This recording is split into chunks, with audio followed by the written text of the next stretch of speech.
day of shooting, we picked the most difficult set ever.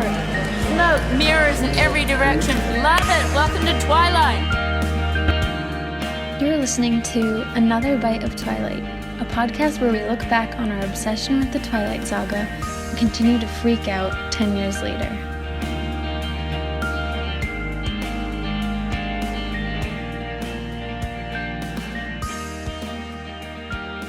Hey guys, it's Mel. And Kelly. So welcome to the show. If you're new here, thanks for joining us. This is a Twilight podcast where we look back on Twilight all these years later. And Twilight podcast for the modern person. We're a little bit flustered today because we had the opportunity to sit down with the Catherine Hardwicke, who directed the first movie. And it was amazing. This is something that we've been looking forward to forever. But unfortunately, my power went out during it, which was the ultimate nightmare. What I was most afraid of ended up happening. It was like God punishing me. No. I was able to quickly get back in, but so there's going to be, since I was the one recording it, there's going to be some things that cut in and out, unfortunately. Yeah. But here's the intro we recorded before, and then you will hear our interview with Catherine Hardwicke. Woo! Enjoy. All right, it's recording. Wow. Hi, guys. Hey. It's Kel and Mel. Yep, I'm Mel. I'm her cousin Kel. Yep. Lee. And this is a special episode. We are talking to the one and only Catherine Hardwicke, director of Twilight. It's insane. Our idol, the voice of our theme song. Mm-hmm. I can't believe it. Yep. And it's about to happen soon, and we're super nervous. I'm so nervous. In a couple minutes. Oh gosh, my dog's barking outside, but it'll be good. I'm wearing a I can't hear it. that our listener Samantha gave us, so shout out Samantha. And Idaho.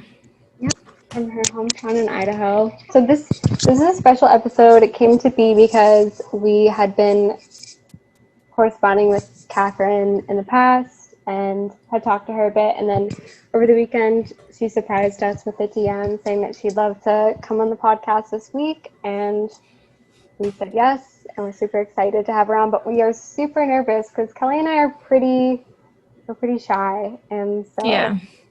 I'm not cut out for this. We get nervous recording just the two of us, so recording with her will be a fun experiment to see if we perform under pressure.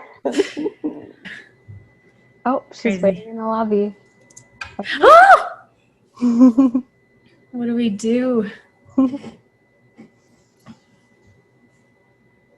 Hello. Hello. Hello.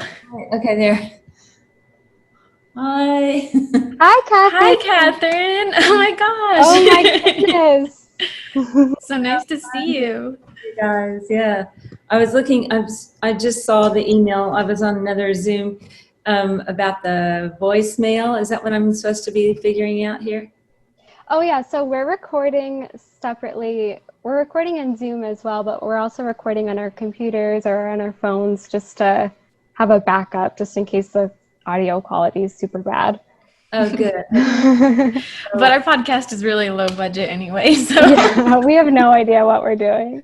All right, awesome. cool. Well, I'm Kelly. I'm Mel. Nice to meet you. It's so great to finally talk to you. Yeah, how fun. Oh my gosh. It's crazy. I love the snowboards behind you. Skateboards. Oh, skateboards. Yeah, they look amazing. Yeah, those are really cool. Yeah, hang on. Okay. Yeah, you know, I did that movie Lords of Dogtown. Oh, yeah. Movie with Emile Hirsch, and so I've still got my fun skateboards from then, you know. Oh, that's awesome. Do you have props from like all your movies in your house somewhere? I do. In fact, I wonder if I I should see the try to 13 show you. poster. Yeah, I can try to show you guys some of the Twilight stuff and everything too.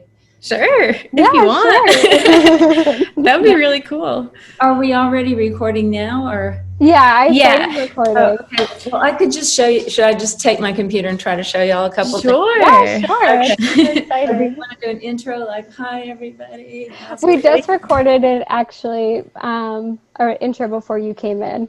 Oh, great. Okay. Yeah. Here, Yeah, let me- sorry. We said, oh, we should start recording after we call her, but I guess we forgot. And I'm sorry. Okay, so this is the bear. Wow. I got in Oregon, and that bear was on the front porch of Bella's house. Yeah, You know, I oh, recognize yeah. it. So he came with me here to Los Angeles, to Venice Beach. Wow. And then over here, we're going to see, let's see. This is a little case of a bunch of little fun Aw. Twilight things, you know. Okay, now, so Kelly, you're recording now? I am recording. Okay, Yes. so let's try this. Okay. So guys, if you're listening or watching, Mel just lost power, so we're having technical difficulties, but thank you for... Oh, the power's back on, so I'll try to join on my computer too. Okay. So right here, you guys, here's the slate that we used on Oh Twilight. my gosh, that's so Yeah. cool. It's really fun. And we've got different neat, like, fan art that people painted, like really cool watercolors and things. And then, of course, the fun Rob doll. Oh You know, yeah. Other neat, like, fan. Oh, we art. have one of those things actually. You have a little collage there by Natalie Davies. It's Yeah. Jacob and Bella. She sent those to us actually. Oh, it's so cool. There was the MTV Movie Awards. That was super fun. Yay. And then I think you can see, like, from some of the hotels we stayed in on the Twilight tour. And then this book is very special to me because this is the book that I first bought. And then I wrote, you know, put little tabs on all different scenes and all my notes. So that was like the beginning of it all for me. Oh, that's so cool. There's the Forks Coffee Shop menu there. It's kind of fun. And then these are really cool. These are the lyrics that Haley from Paramore wrote out for the big final Twilight song. So that was really fun. Wow. So anyway, a few little cool knickknacks. That's awesome. You And know, then the bear. oh yeah, Of course. there. I think we got that. But I always wondered, you know, how much you thought about Twilight these days. Like, how often does it cross your mind? Well, you know, it's funny because, you know, so many people love it that, you know, I still have people, like literally yesterday, the line producer on the next show I'm working on, she goes, I just have to tell you how it's one of my favorite movies and I watch it all the time. And my agent, in a big agency, she's like, we watched it all during, you know, lockdown, the whole family, everybody loved, like every day somebody tells me what it means to them, you know, and so Oh, that's kind of cool, you know, that's pretty exciting to hear that awesome. it still means something to people. Yeah. Yeah, I mean, it means so much to us. I wish Mel was on here right now to chime in. She will be in a second, but I mean, we'll get into it, but that first movie really sounds dramatic to say, but I think influenced our lives, like just the whole atmosphere of it and the music and everything about, we loved the books, you know, like we read them first, but I think that first movie really impacted us. So you did a great job. Can you can guys probably, oh yeah, hey, yeah. probably see my little like Twilight book, right? Oh, yes. Yeah. And it kind of shows the journey, you know, because you read the book and then as a director, you start visualizing how can I make this as beautiful and powerful and emotional as the book is, and even more, because it's going to be like 3D and around, and you're going to have music. So you just start trying to think, look at paintings, look at everything, go to the forest, because I love forests. I love the Pacific Northwest. I lived in Oregon, I worked in Vancouver. So I was just like, I was so excited to see vampires, like these beautiful vampires in a forest, because usually you see vampires in dirty old streets at night in Paris or London, but you see them like in nature. So I just thought, this is going to be so cool. And I remember when I went to interview for the job, I took all these images, of beautiful forest and everything. I want it to look like this, We were going to ask you that. Yeah, like how you got to that process of developing the Twilight vibe, I guess you could say.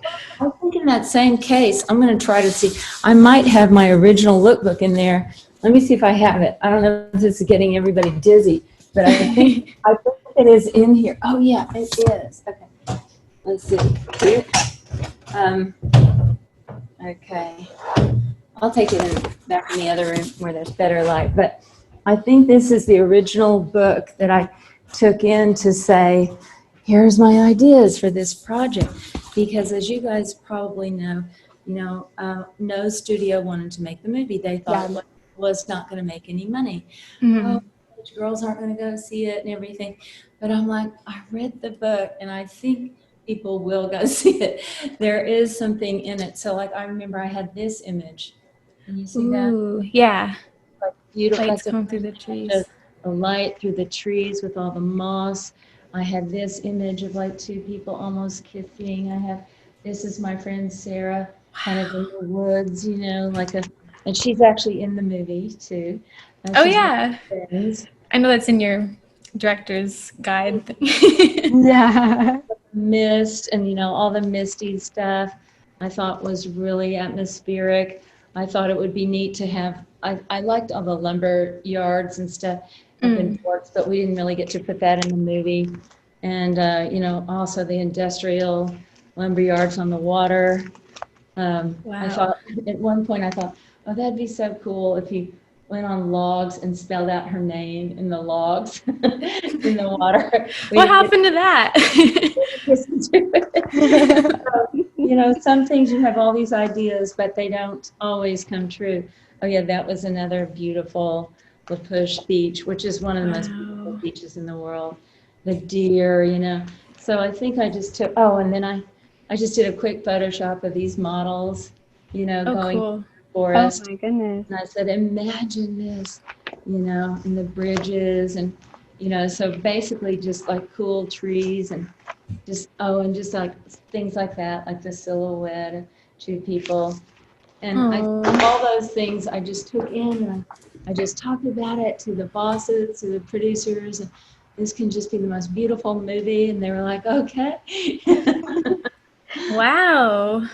I didn't hear what Kelly was saying earlier because I was trying to figure out my audio, but we talk about it a lot on our show where we don't think anyone could have made a better adaptation for Twilight. And like, of course we love the books, but I don't think that we would even have this podcast if it wasn't for that movie, because I think we were like 12 and 14 when we first saw it, and it completely just transfixed us. Like we'd never seen something so visually beautiful before. And without the books or without the other movies, that movie really stands alone as really our favorite movie of all time. And we've seen it probably about, honestly, 200 times. Maybe more time than you spent working on it. There have been times. It does take a long time to work. We have so many. I mean, can you imagine like each that's so nice that you said that, because each detail that you put in to the movie, you hope people appreciate it, even if they just appreciate the feeling, or maybe they even appreciate the little details, in the background and stuff like that. But then you also, once you've even finished it, you watch it again to put the sound design in, then you watch it again to put the music and to put the song. So you end up watching it, many times, and then to color time it, Photoshop or whatever filters give it that beautiful feel. So, you do end up seeing it probably 200 times. Yeah. That's true. There were really times in my life when I would watch it. It's 7th grade, especially. I think me and the girls I sat with at lunch, we watched it every single day, and we could quote the whole movie from start to finish. I knew a lot of people who did that.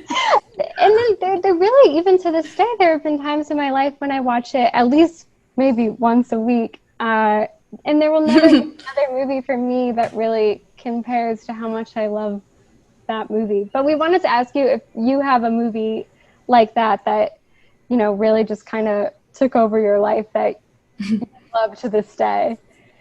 Oh, wow. Well, I grew up in South Texas, and it's a very little tiny town. And we actually we had like one movie theater, and half the time it played movies in Spanish, and the other half of the time it played like Clint Eastwood Westerns. Wow. So I did not have much exposure to a lot of movies when I was growing up, not that much. I was mostly outside, like running around in nature in a way, because we lived on the Rio Grande River in South Texas. But in a way, I think that's why I did make Twilight so much about nature, because I grew up not in movies, but more in life, in the trees is how I grew up. That's cool. I gotta say, Twilight really influenced me to have a greater appreciation for nature in the forest and stuff. I feel like back when I was in middle school, it made me always want to go in the woods, and now I love it. Well, that is actually one of my intentions or one of my dreams, because, I do feel like a lot of people now, we live like Sarah that I just showed you, my friend in the book.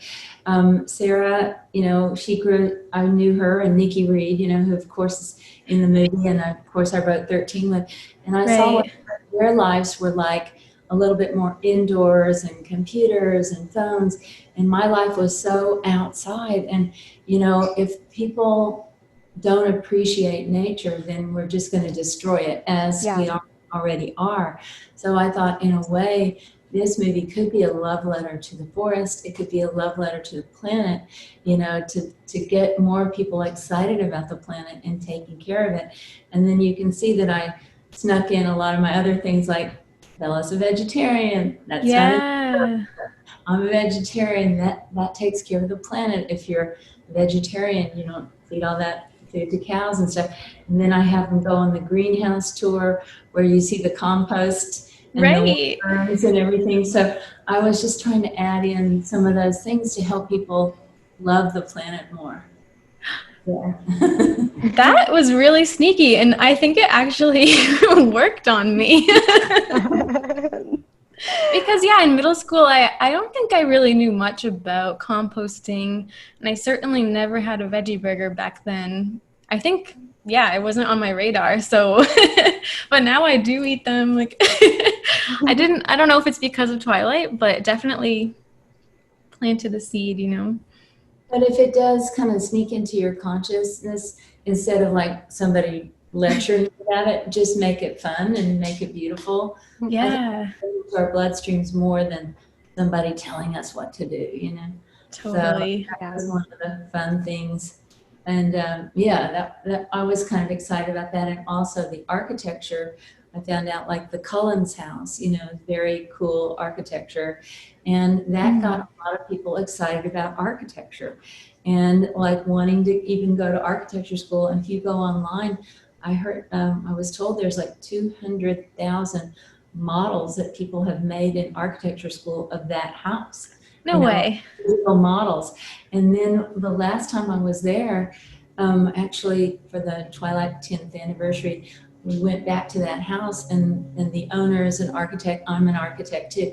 And so we were on the balcony, and I'm like, hey man, I think this Twilight's inspired people to do cool architecture, because every few weeks somebody comes here, architects. And then right when we were there, we went out on the balcony, and there were 11 people that came to see the house, and they were from Guam. No way. That must be crazy for them. Yeah, I'm living there. And they don't even, it's not even easy to find that house. It's up a winding dead end street. I don't even know how they find it. Have you guys Wow. been there yet to the house? We haven't been to Oregon yet. We went to the Forever Twilight and Forks Festival, though. So we've been to the Forks area. I know you guys didn't shoot there, but it really was incredible to us how much the movie captured the beauty of that area. Sorry, I'm just going to turn this. Yeah. It's not that far away. So, obviously Washington and Oregon are right, just an arbitrary Right. line between the two of them. But, we went to Forks and I wanted to shoot in Forks. And I think I have in that case the picture of me with the high school principal and, all like, we're going to try to shoot here. But it's a small town and they didn't really have the infrastructure to have a sound stage and all that stuff. So Portland is beautiful though. And we shot like everywhere, spokes on a wheel outside of Portland, all around Portland, and it's gorgeous there. Cool. Yeah. I would like to go. We had Preston Johnson on our podcast, and he was the second unit stunt double for Rob in the movie. Do you know Preston? And he's a parkour guy, right? Maybe. I think so. I think he's a hockey player, and He's very athletic. He does fishing too. Yeah. Yeah. So he was talking about Portland and just saying he would take us around and show us everywhere where you guys filmed the movie. But we wanted to talk because, we love the other movies too. But I think that first movie, you can really just tell it captures the beauty of that area, especially since you guys really did shoot it outside and on location. But if you considered directing any of the other movies, did you have any ideas in mind of what you would have wanted to incorporate into the stories? Well, it would have been a cool challenge, because I felt like, Twilight was very fresh, like Stephanie dreamed it, and then she wrote it, and it was like so fresh and original, that we'd never seen anything like it. Like I said, we've seen vampires in all, Paris or, creepy places and back alleys, but we never saw vampires like that, out in the woods. So romantic and beautiful. So I think I was feeling at the time like that I really loved the first book the best, like it was just like out of the gate, like, wow, what is this?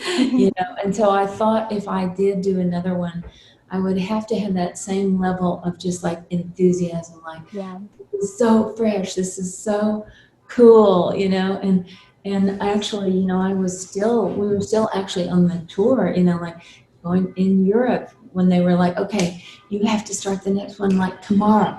Wow. I never even got any days. So I hadn't even had any time off. And we finished it, and we started, going around and promoting and stuff. And I thought the reason I thought the first Twilight was good is because Stephanie dreamed about it, and I dreamed about it too.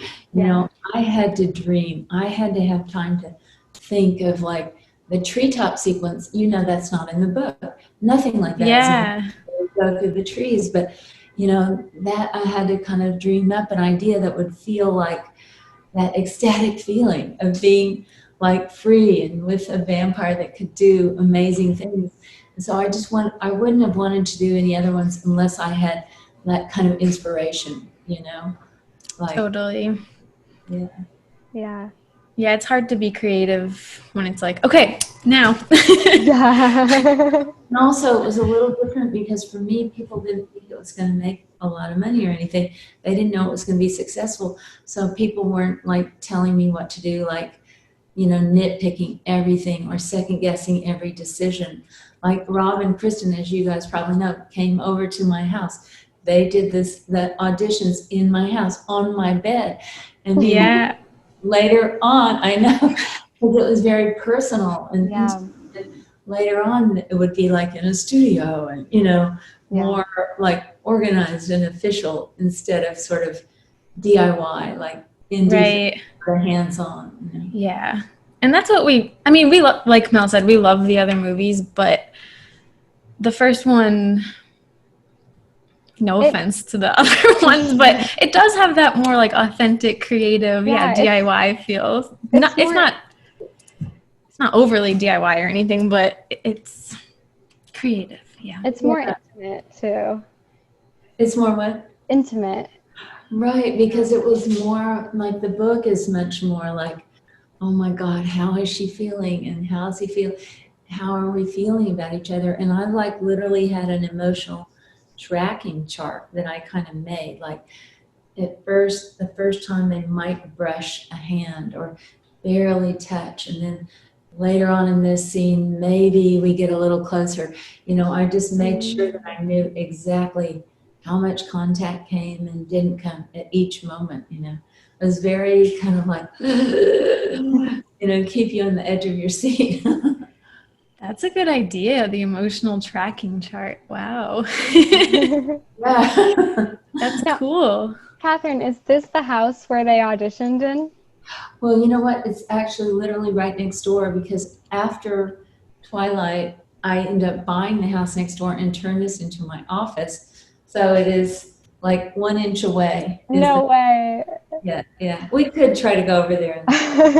Cool. I saw on Twitter yesterday, actually, we were going to ask you about this. People were tweeting at you saying, it's time to release the audition tapes. It's time. And you responded with a winky face. And now everyone's freaking out saying, it's happening. Was that an announcement? Now, here's the truth. I do not know how much trouble. I might get in so much trouble if I put this out. I don't know how much trouble I'm going to get into. That's why I'm worried about it. But it's amazing. I mean, I think you guys have heard me say that Rob was so nervous and that he literally got into it so much that he fell off the bed onto the wooden floor. And I'm like, whoa, okay. So that's on video somewhere. Yeah, oh no, I know where it is. I just think that I might get in trouble because here's the thing, actors, when they do those things, it was very personal. And like I didn't have hair and makeup, they weren't all fixed up. I didn't have the perfect lighting, so they might say, that's not really fair. It was never meant to be shared. Yeah. It was meant for me to see it. And so I don't want to violate any trust that I had with it, but maybe I could show it to them and see if they think it's okay. So. That would be amazing. I mean, yeah, we're just being obsessive, but. Oh no, it's fantastic. I mean, honestly, Rob came with the black, his hair was dyed black, he had bangs, he had his eyebrow, he had like practically like stains on his shirt. Oh. He didn't look anything like Edward. And Kristen, she's just in her like jeans, Yeah. totally like low key. And I'm like thinking, wow, is this gonna work for the magic of Twilight? But then when you started seeing them, they sat at my kitchen table, they did the the biology scene, and then they started warming up, and then you could just see it was like, oh damn, like fireworks were going on. And I'm like, I can just see the energy going. And then I thought in my mind, like, I'm an architect or a designer of these two people. I'm like, we're not going to have that black hair, Rob. All these different things. And then the studio was like, why? And do you think that Rob can look good? I mean, is he going to be attractive? I mean, how are you going to do this? And I go, have you seen his cheekbones? I mean, come on. We're going to do like a makeover, Yeah. Edward, Yeah. It's crazy to me that people had that reaction. Like, he's not good looking enough. Like, what? The very beginning. And then actually even, but some fans did get mad when we announced it was Rob. They were like, we saw a picture of him walking out of a pub in London. He just looks sloppy or whatever. That's not Edward. So pretty soon we did a photo shoot where you saw him, everything looked good, and then we put it online, and then people went, okay, we like him now. Yeah. I mean, I told Rob, you're gonna right away. We need you to, start working out, like training, not just working out at the bar, like.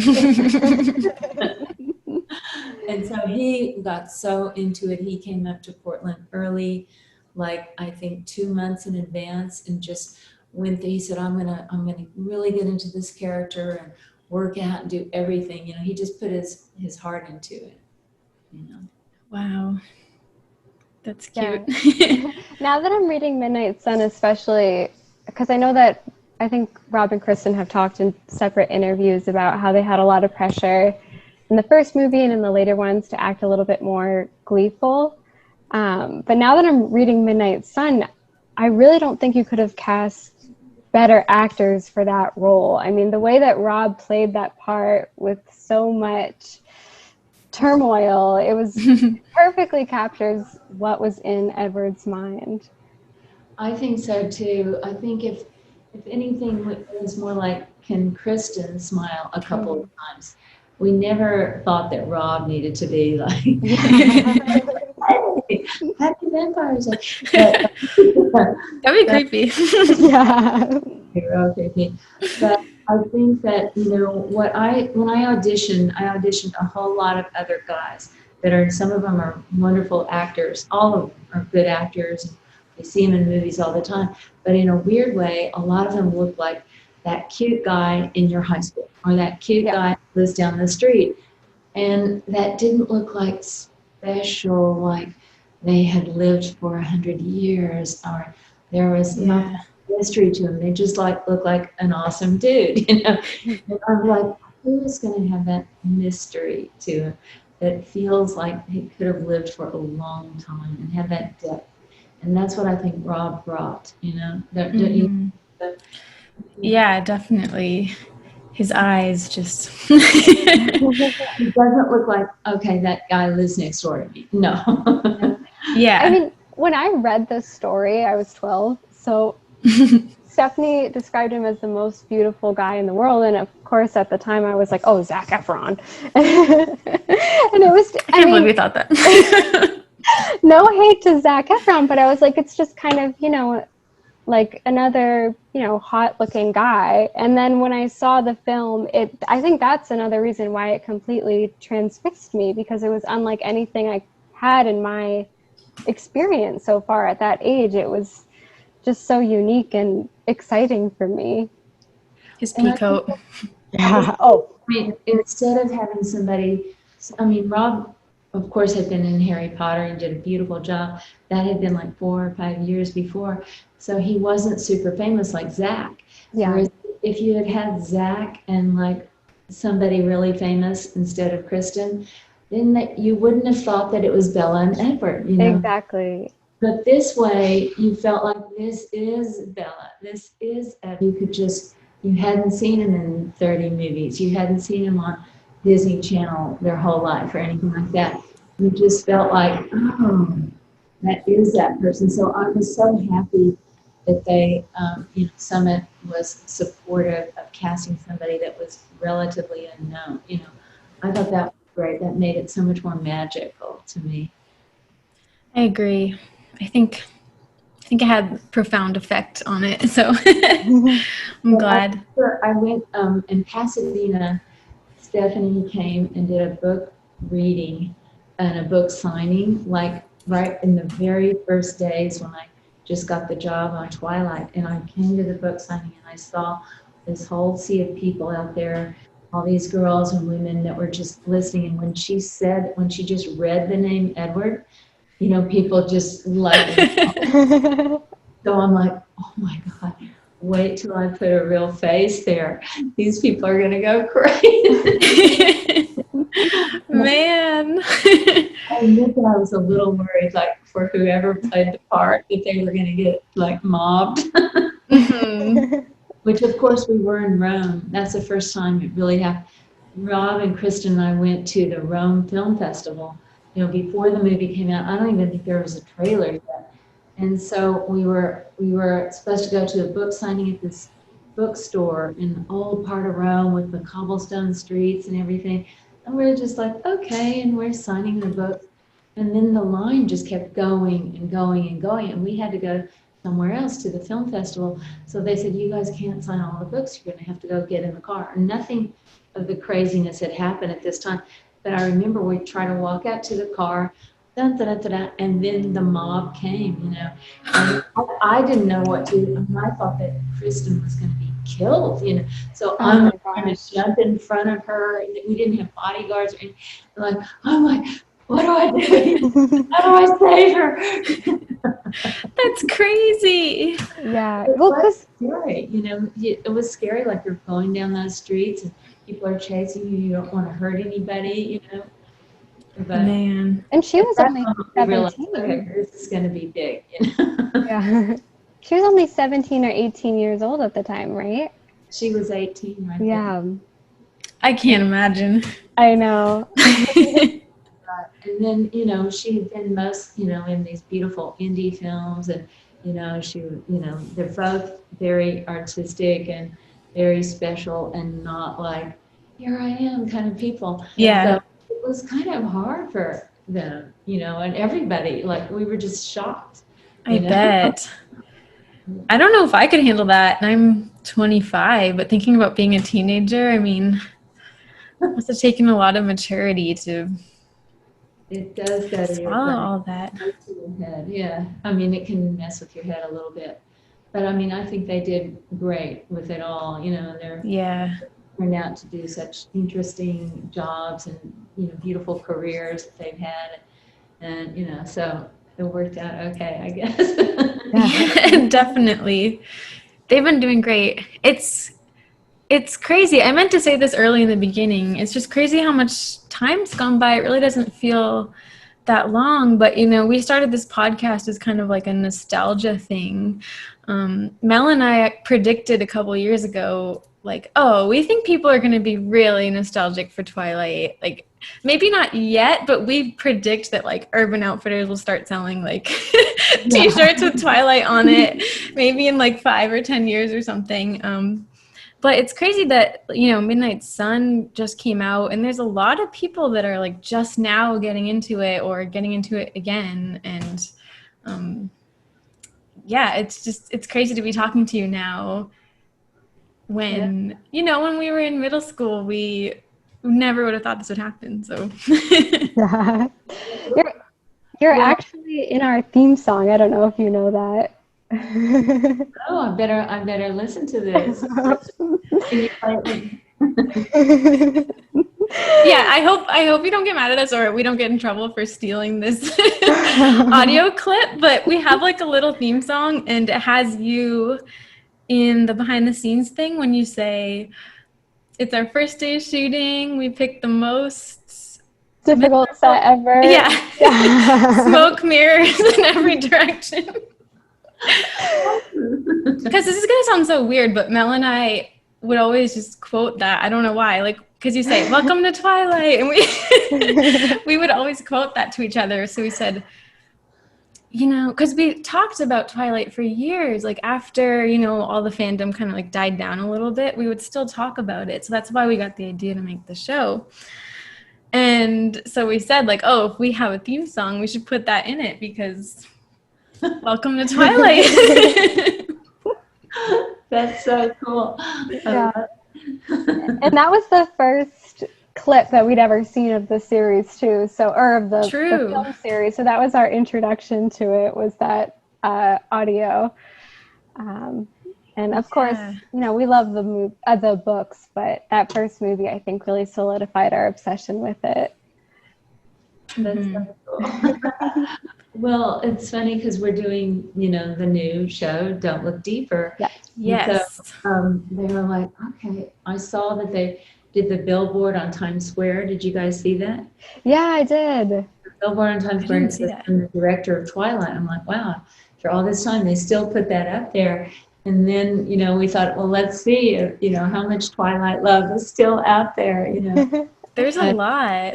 There's a lot. We both have started watching Don't Look Deeper. I think I'm on episode 7 or 8. Oh, okay. And it's so good. So we want to talk about that. Yeah. Which, first of Oh, this is my first show watching on Quibi, so I've never really seen a show in this platform before of only 9-minute episodes, which is crazy to me because it doesn't feel like it's 9 or 10 minutes at all. There's so much packed into it. What was it like directing such a short episode and trying to fit so much into one? Well, that was so interesting because, you do figure out how to be like more efficient storyteller. Yeah. Like how can I layer things even visually in the frame? Like, both of you guys have interesting stuff in your background that actually tells me part of the story of yourself. And so like you try to do that, like how much information can I get, or can I have another person? Like in my case, I could have somebody coming through that door. Or I don't know if you can see, well, she's not there right now, but there is another person working. And how can you build in layers and like compress things and then keep the pace going and still make it feel emotional and like help you stay engaged with the character. So that was kind of wild. Like on Quibi, did you watch it on your phone or on your Yeah, I watched it on my phone. I put it on the TV from the phone. Yeah. Try to watch it vertically and horizontally? Yeah, that was the crazy thing to me about it too, is it works both ways. I didn't even realize that. Yeah. Literally, you could be watching it like this, and then you say, okay, I want to get closer to Helena's face. And then you turn it like that, and then it's more like a close-up. It's almost FaceTiming with her. So that was interesting, like, because, portrait is normally called a portrait because there's one person in it. But in our case, you had to be able to watch like two people talking to each other or action. So it was very challenging for a filmmaker on that level, the horizontal and the vertical, and telling a compelling story that makes you want to keep, I got to watch the next episode, Wow. But it was a lot of fun. And then a beautiful actress in that too. Helena, oh, she's so good. Yeah. Is that Aisha? Aisha. Yeah. Cool. Yeah, she's really cool. I actually noticed that, that her bedroom had a lot of like hand-drawn drawings on the wall, and I know she mentioned RISD, and I was like, okay, she's an artist, and like her ferret's name's Picasso. And yeah, even though it's only 10 minutes, I feel like I got a grasp of who this girl is. So that's so cool because you're right, and you see her sketching, and that the whole show is kind of about identity, searching for who I am, my identity, and so the fact that she's drawing her own self-portraits, trying to figure out like who am I, and drawing her face and exploring that, it all kind of ties in. And then of course when she discovers her identity, it's much more radical than discover our own identity. It's usually not quite that extreme. Yeah. It's really cool. Even in the first episode when they're at a party and they start talking about robot things, it felt very real to me. I was like, okay, this could actually happen. Like teenagers accepting the fact that there are robot people, and it was almost freaking me out a little bit, but it felt very real. Yeah. And I thought it was so interesting that there's the two kinds of robots, the ones that are obvious robots that have a line around their face and they have weird, they talk like robots. And so, you just accept them in your school. Okay, the robot can help me with my homework or Yeah. But then if you cross the line and make a robot that doesn't look like a robot, that's where it gets very scary. But I feel like the whole show is about tolerance, and love and accepting people that are not like you, not like you at all. Yeah. Yeah. Oh, wait, you go, Mel. Oh, I was going to say, it's kind of scary to think about putting yourself in Aisha's shoes because every single episode is kind of existing within its own reality of, okay, this is what you think is the case. Like you think this is, I don't want to spoil anything for anyone who hasn't listened to or watched it yet, but you think this is her family and this is her background. And then each episode, what you think is real turns out not to be the case. Which is terrifying. Your whole existence is a lie. Growing up with a lie, and you start to, we all probably have a few lies like that. Like our parents like to make it sound a little bit better than it was, or whitewash a few details. We can everything about our dad or our mom, But if it was this big a lie, that's where it's kind of incredible. It's just like, who are you? Yeah, and Don Cheadle is so good, I think, isn't he? Yeah. Don Cheadle anyway, but it's the fact that he's kind of like broken, kind of a damaged person, depending how far you are, you learn about that, that he could accept this and love this girl, but he wasn't honest with her either, so. It's really interesting. I know it's nothing really like it, but some things are actually reminding me of Twilight a little bit. Anybody that's listening, because there are things going on with the eyes that kind of show that there's something different about a person and their eyes that reminded me of Twilight. And even some of the scenery, it was really pretty. Like when she's running down the street, then there's these mountains and stuff. And I was like, oh. And the fact that it's a teenage girl, trying to figure out what should I do with my life, what do I do in a way, Bella's trying to figure out her identity too through the whole series. Like, who am I? And she turns out to have so much power and be so unique, True. And why is she special that he can't read her thoughts, and he can read everybody else's thoughts because she has that mystery inside her too, So there's kind of a few neat little parallels. Yeah. Supernatural, young adult, growing up. Yeah. It's kind of like, well, that's something I appreciate a lot about your work, because also 13 as well, it's about teenagers. I feel like a lot of times it's easy to kind of dismiss their experiences or trivialize them looking back as like, oh, you're young, you don't really know what's going on. But I feel like all your movies that have involved teenagers or TV shows too take them so seriously. And I feel like that helps us, even if it's a fantasy or a sci-fi, feel like the story is real, even if it's, out of our own reality. That's a great point. 13 was very grounded. I mean, that was Nikki's life, at the time. I was over there at her house all the time. She and her friends were over at my house, his house next door. And, just the fact that you're in this world and you just feel like you're living with her, I feel like, in 13, I wanted you to just feel like you're in that house, oh shit, what's going to happen next? And then Lords of Dogtown was teenagers, mostly guys in it. But, I wanted you to feel like you're skating around with those guys, and having a crazy summer like that. And with Bella, of course, you want to feel like you came to this town. What's going on? Why is everybody talking to me at the table? Asking questions, don't look at me. And why is that guy looking at me? There's so much, it's so personal. It is. Well, I think we have a few more questions. We have some super random questions. I don't even know how to bridge. Yeah. Like, how do we segue into? Well, I've got some random questions for you. If you guys know every line in Twilight, do you know who says "Burrito, my friend"? Burrito, my friend. I want to say Mike Newton. Definitely, I feel like one of the friends at the cafeteria. Yeah, you got it. Is it Mike? Is it Mike? Yeah. About when he talks about this pyramid and these disco aliens. There were some very random things I just threw in there to see if people would pick it up. And I've asked Twilight fans before, and they caught, yep, we know that.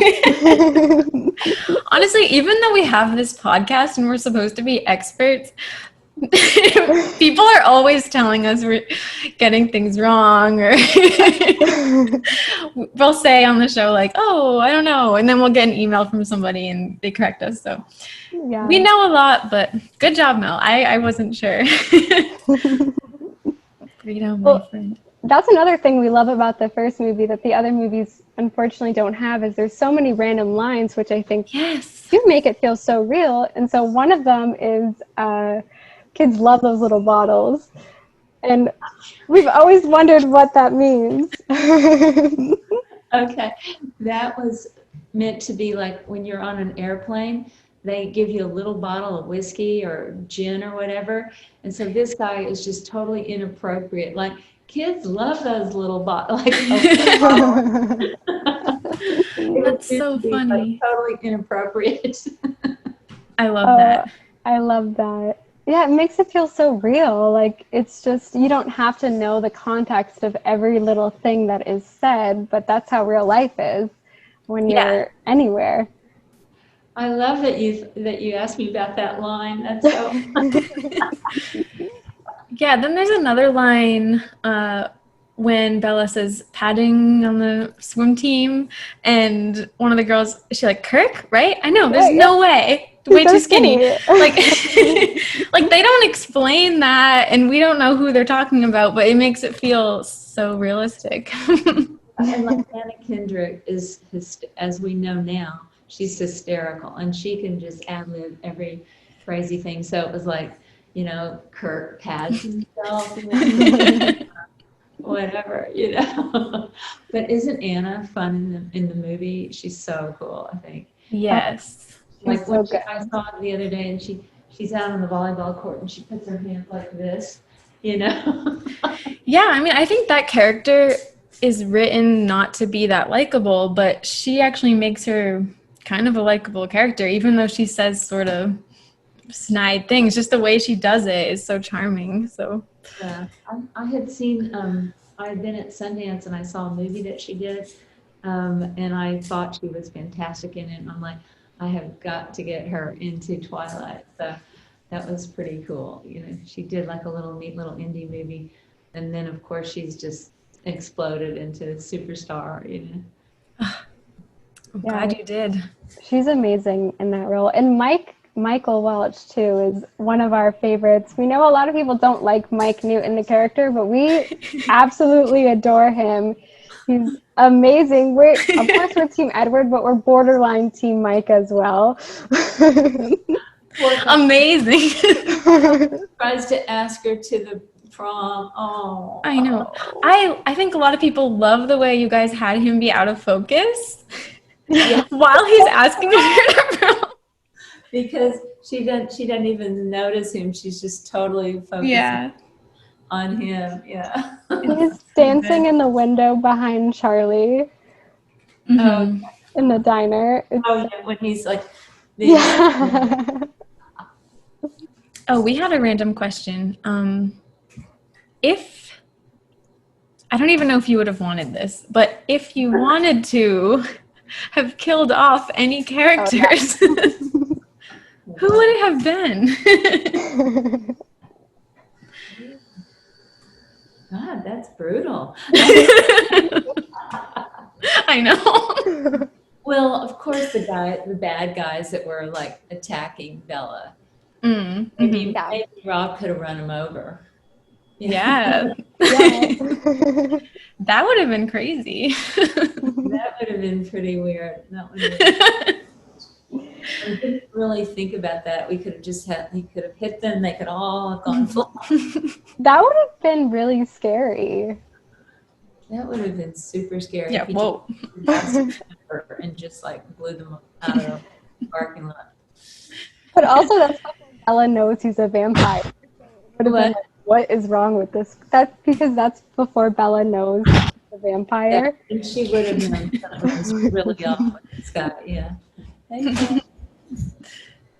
So that would have been pretty brutal. But I think he's a little more sensitive than that. Yeah.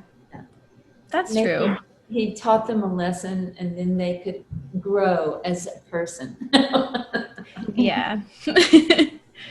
I mean, I actually think in the first movie, I don't know if anybody else needs to be killed off.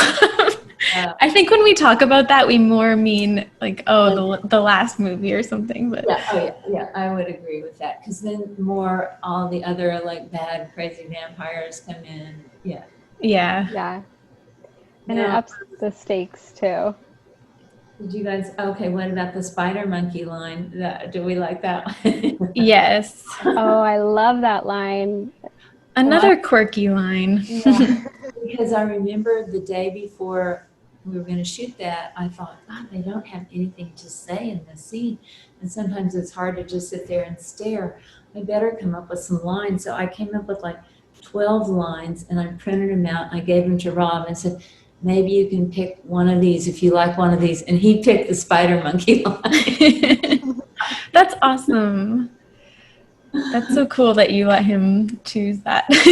Multiple choice. Which one do you like? And he picked the craziest one, which that was my favorite one too. Mm-hmm. Do you remember any of the other ones? I was right when you said that. I was thinking that would be so fun if I could find that paper, or that thing. Mm-hmm. I think they were a bit more boring than that. Mm-hmm. Spider monkey. I mean, that's cool. Okay, here was another line that I liked. Oh, say it. Cool. Purple's cool. Yes. Oh my gosh.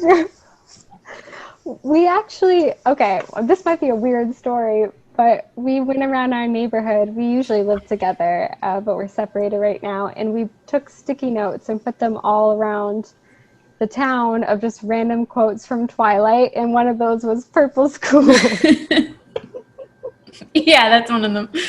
So on some ATM somewhere, there's just "Purple's cool" written on a sticky note. I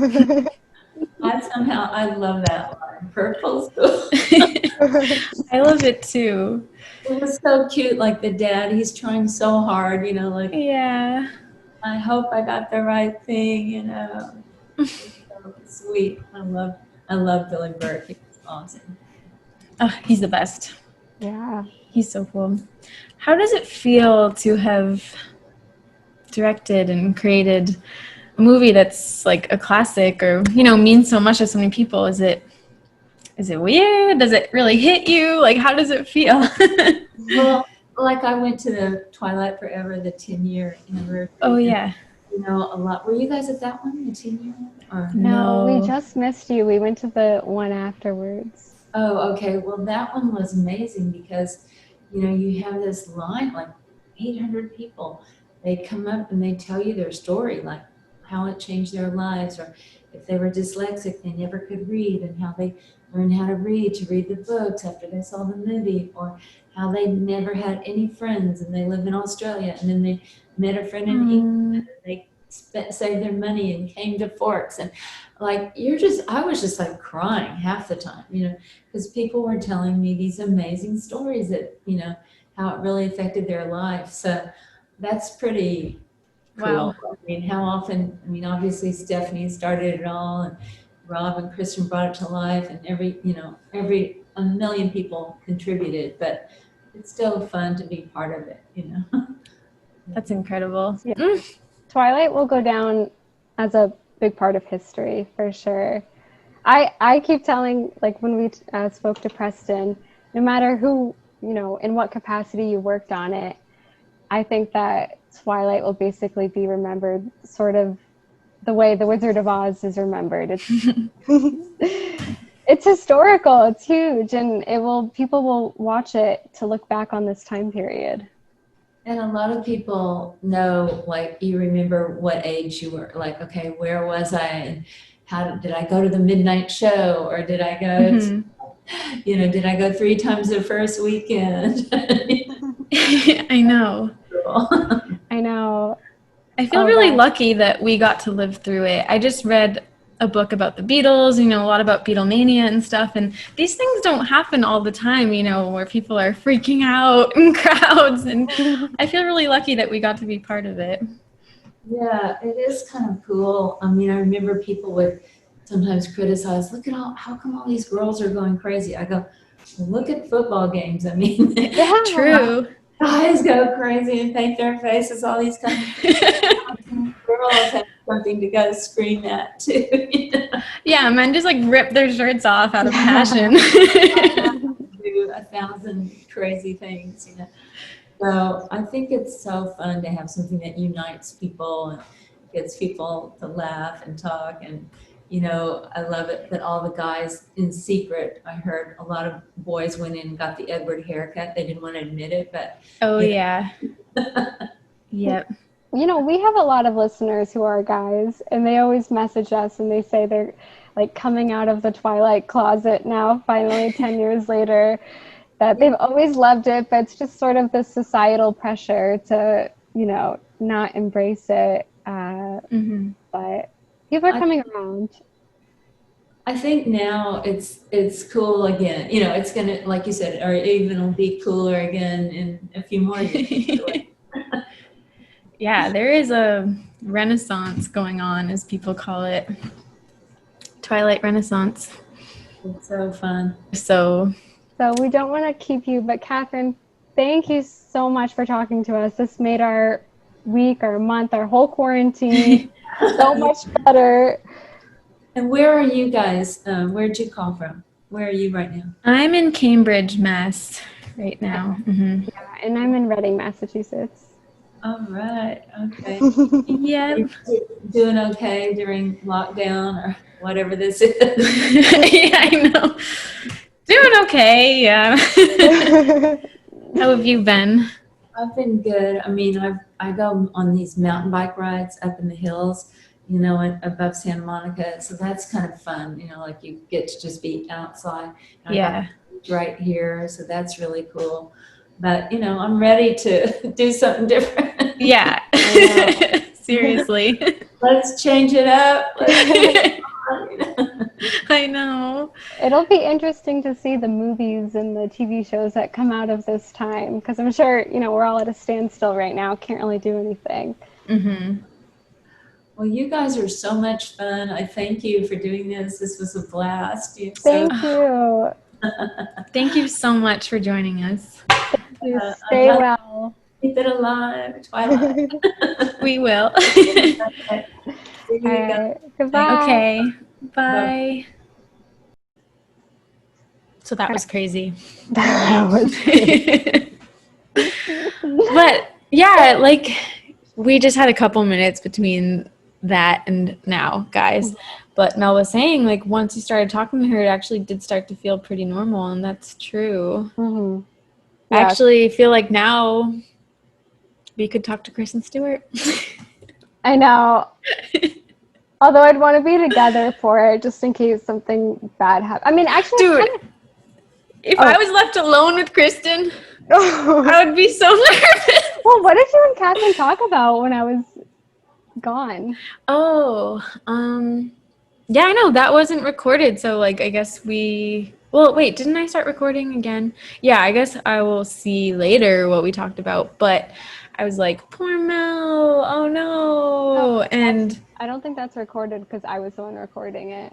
yeah, but then I started recording again and then you joined. Okay. Yeah. So we might have gotten most of it, but she was showing us her Twilight stuff, which is so cool that she had that. There's a lot of things that I wanted to say that I didn't get to say, but such is life. But I wanted to say, I started to, and then I didn't really say it, that it was just really cool to see that she had all that stuff, because sometimes, I don't know, like we geek out over Twilight and it means so much to us and we're crazy about it, blah, blah, blah. You guys know that. But sometimes I worry that the people that made it are maybe like, they don't care that much, or you know what I mean? I mean, we always thought Catherine cared a ton because she seems so passionate about it, but I didn't know. I didn't know it still meant so much to her. So it was so cool to see. Yeah. It was so heartwarming. She had so many things. And she was talking about how, well, I guess you guys just listened to it, but like where she was recording from, it's kind of like her office, which was her previous, no, it was the house next door to her real house. Yeah. So the house that she still lives in is the one that Rob and Kristen auditioned in. Like all these stories that we heard. I know. I want to have a house just for my creativity, my art.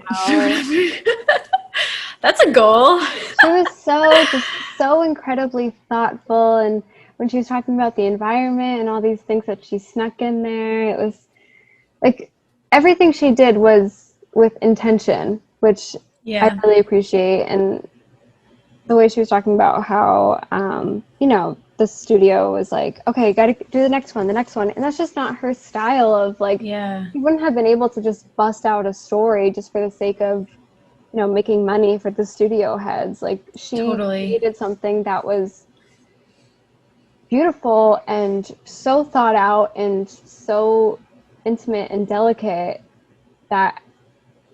and I think that's kind of why Rob and Kristen definitely like that movie the most as well, and that's kind of the movies that they've been attracted to since. I don't know what I'm saying. I'm like in a dizzy. I wanted to say do you do this, Mel? I think a lot of people do. I always like have conversations in my head. Yeah, me too. And I imagined telling her that to me, Twilight was like just as cool and, respected as something like Call Me by Your Name, or I don't know, Eternal Sunshine of the Spotless Mind, like a lot of indie movies that people, really respect. I think Twilight is on the same level as those kind of movies where they're just like so creative but people don't really see that because it got turned into like a franchise and it was a book series, and I feel like people don't think about Twilight that way. No, I agree. But they did, I think, originally. Yeah, I think so. Like, I remember being in CCD class and all these, they're just middle school boys, but all these boys came in and were like, oh my gosh, I just saw the best movie. It's called Twilight. Yeah. Watching the same movie. And I feel like it was 100% because of the way it was marketed. They weren't the target audience anymore.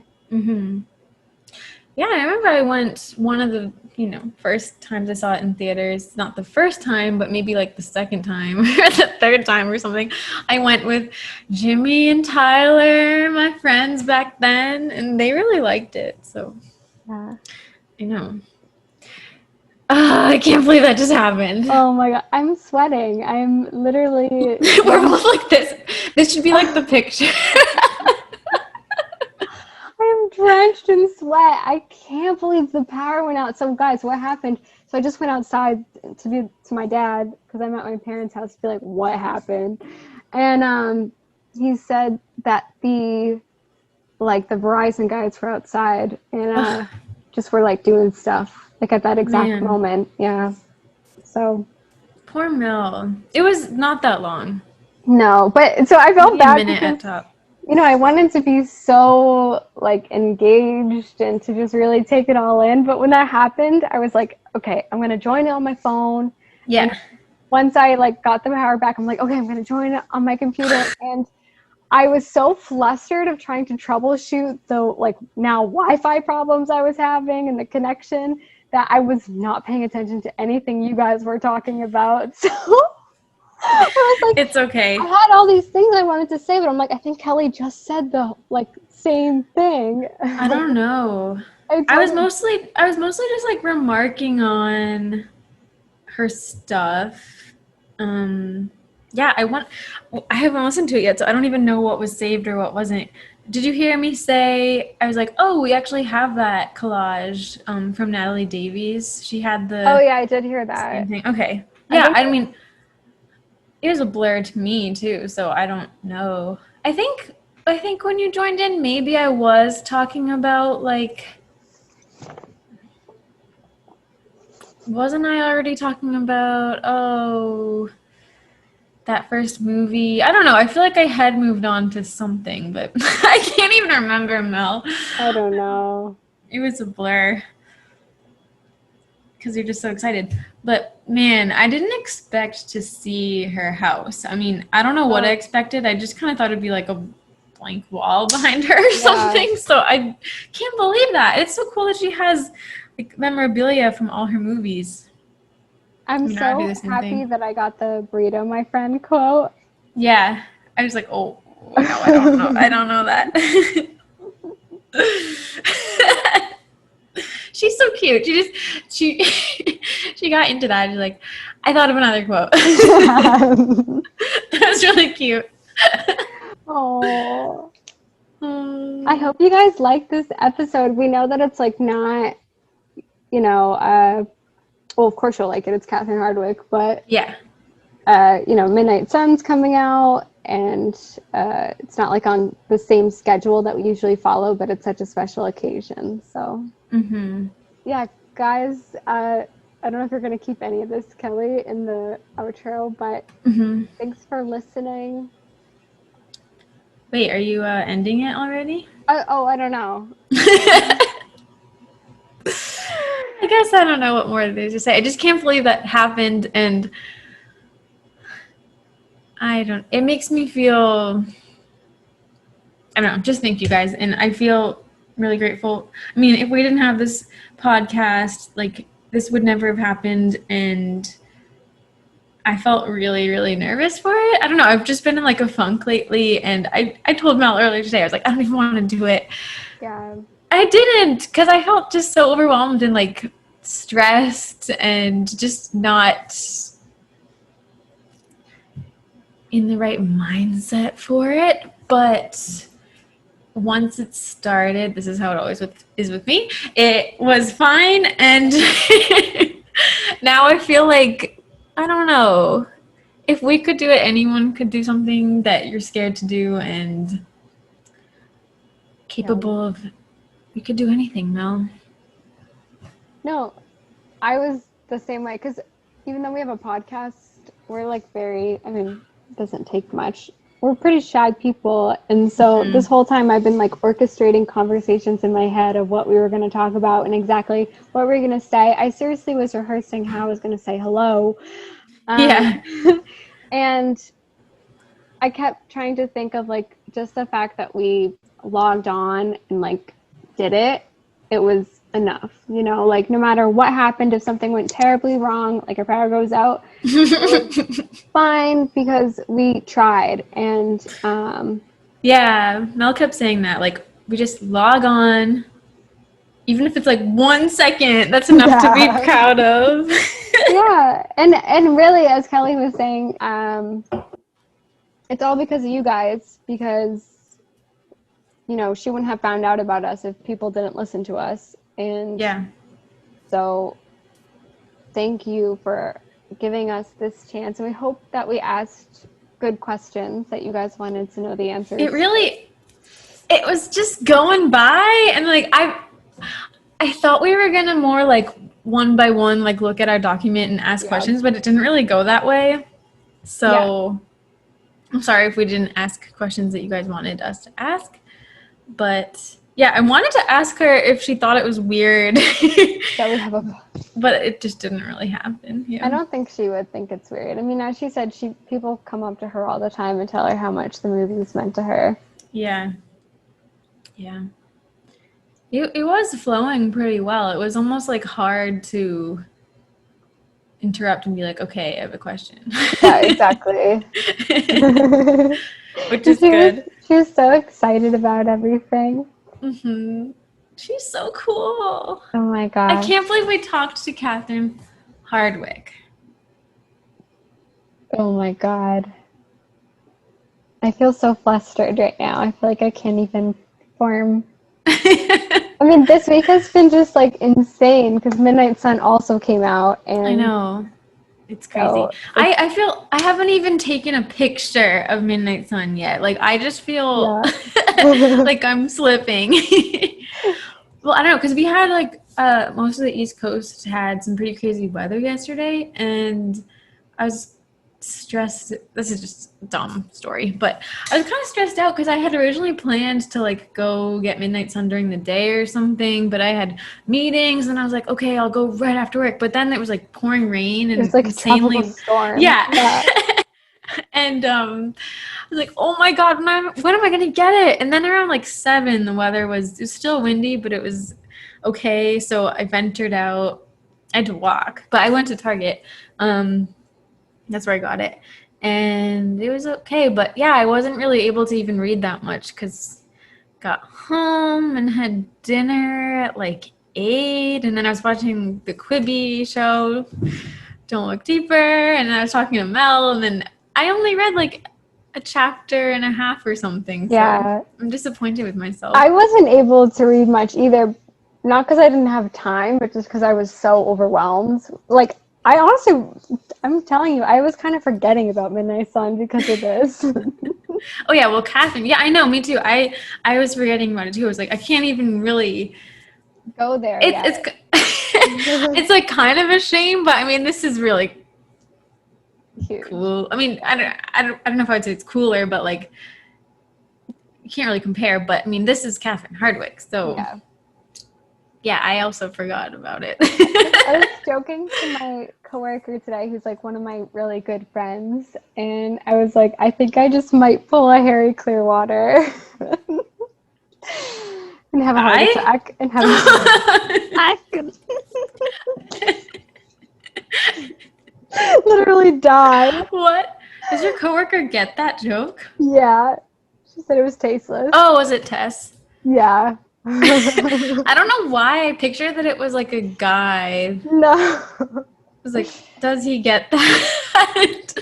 No, it's my friend Tess. And then I said, maybe I should tell that joke on the show. And she said, oh, so you pre-plan your jokes? I thought it was all organic. They are. It is organic. It is organic, but this one was pre-planned. So shout out Tess. I mean, I think there's been a few times we've been talking in real life and one of us will be like, say that on the show. Say it on the show, yeah. But usually it's actually, as you guys can imagine, it's hard to recreate something like that. Like, so, no. Yeah, we usually don't. We usually forget about it. Yeah.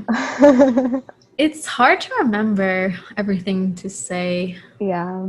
On the podcast. Yeah. Like I wanted to say on our mini episode the other day how we finally got 1,000 signatures on our Lionsgate petition to get Lionsgate to release uncut footage. I actually did want to bring that up to Catherine and just say how revolutionary that would be in film for a studio to just release totally uncut footage.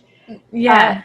Just like hours and hours, and I honestly think it is a possibility now in the age of COVID because they're desperate. They're losing so much money. So true. Sponsors are not. They need to do it. Yeah, and I honestly think that they've seen the petition and they're considering it. Everyone that signed, thank you so much. Mm-hmm. It's on our. If you haven't signed it yet, if you go to our Instagram, we have that link that has all the links in it. And it's in it there. Yeah. 1,000 people. Wow. 1,000 people. I remember when we were at like 20. Mm-hmm. And even then I was like, wow, I can't believe 20 people agree with us. 1,000 people want to see dirty Twilight scenes. The comments were really cute. Yeah. Someone was like, why not? I can't believe that she even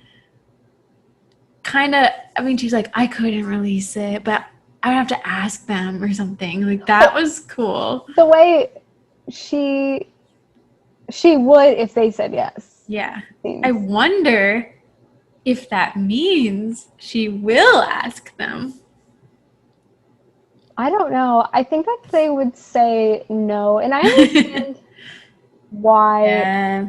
I understand why you wouldn't release it because I feel like that also sets the precedent of like some people might be like, well, I don't want to audition for something if people will see my audition. Like it. But I've often seen auditions before, haven't you? Yeah, I have too. What's up with that? They must be really proud of their audition.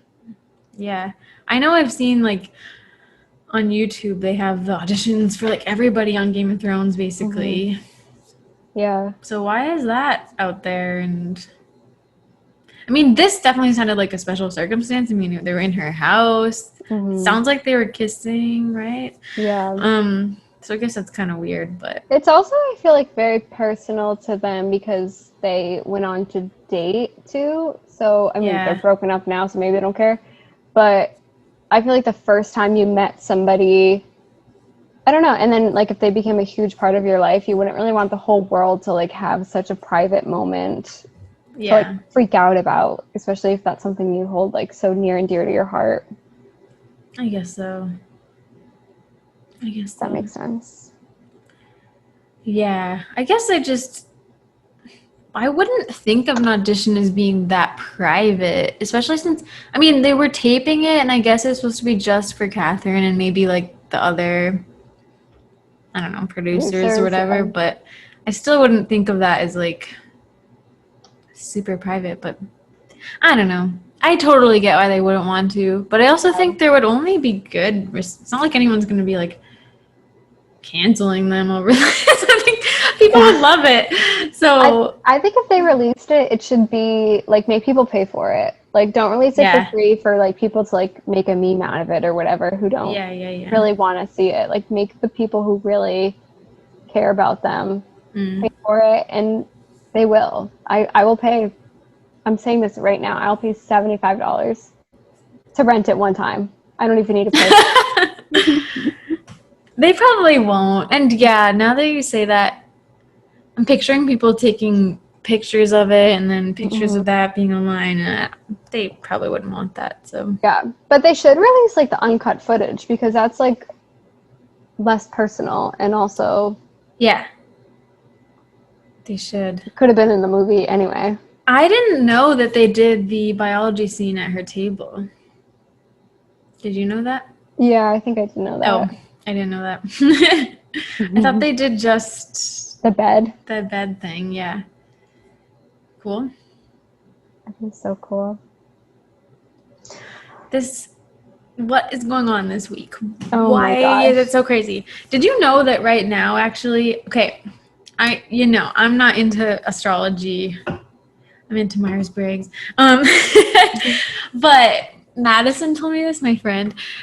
Apparently right now is something called Lionsgate, where... That's crazy. Wait, I'm actually going to look up the definition because I don't want to mess it up. Lionsgate 2020. Lionsgate portal activation. Every year, on and around the 8th day of the 8th month of the year, there's a cosmic alignment called the Lion's Gateway. The Lion's Gate is a time of increased cosmic energy flowing between the physical and spiritual realms. It's just, I don't really know what's supposed to happen during this time.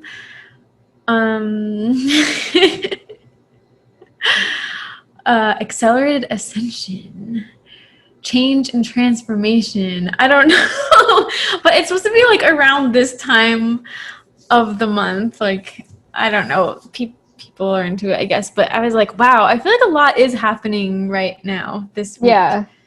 It's probably just a major coincidence, but for me at least, this week has been crazy. So. Me too.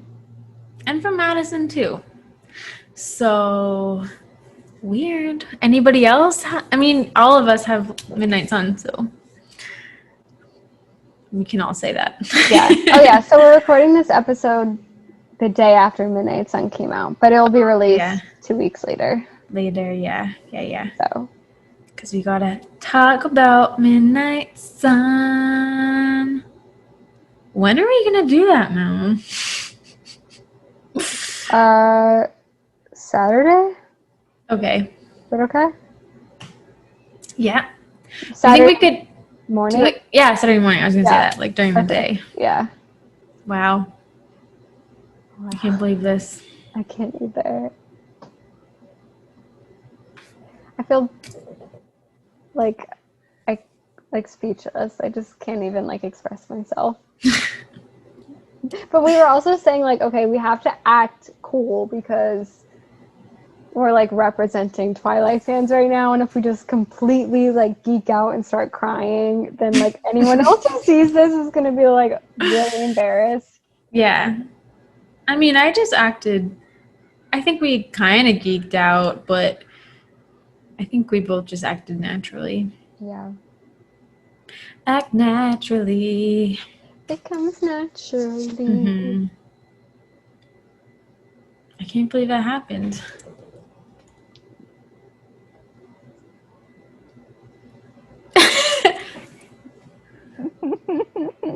We like just hung out at Catherine Hardwicke's house, basically. Basically. When we tell other people this, like we just like exaggerate the story. She showed us her stuff. Mm-hmm. Yeah. Well, that was the episode. That was the episode. I hope it's a good one. I feel Insane. like, honestly, I feel so scattered. So, Mel, it's totally fine. okay. These things happen. Yeah. I love you, Kat. This is the first time I've seen you in so long. I know. Pretty face. Oh, I I miss know. you. It's so nice to see you. By the time this airs, I'll be going to the Cape, but then the week after that we'll be together again Wow. at last.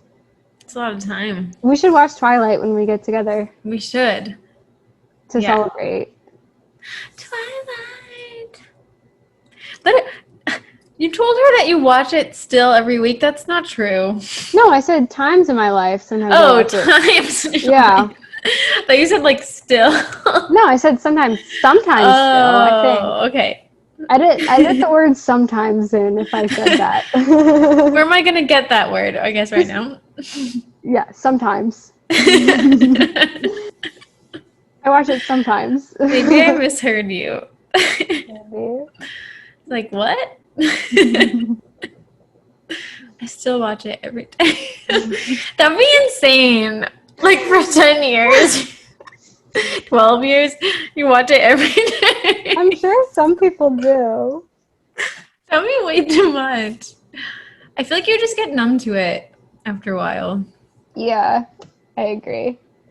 Although it is incredible that like every time I watch it, I'm still like caught up in it, as if it's like not the first time, but like the second time I've seen it. As if it's the first time. Jesus, I can't believe that happens. What, the power? No, the whole thing. Oh, I can't believe it either. I feel like we've said that like 20 times. I know. I said I can't believe it, and you're like, "Oh, there's a power." We're not. No, no. Should we wrap this up? I feel like it's gonna be way too long. Yeah, we can wrap it up.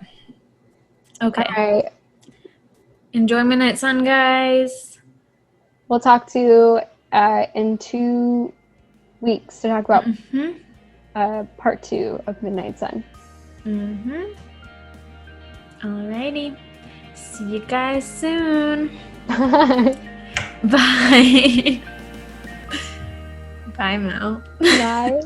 You can contact us at anotherbiteoftwilight@gmail.com or find us on Twitter and Instagram at anotherbiteoftwilight. The music is by Traces. See you next time.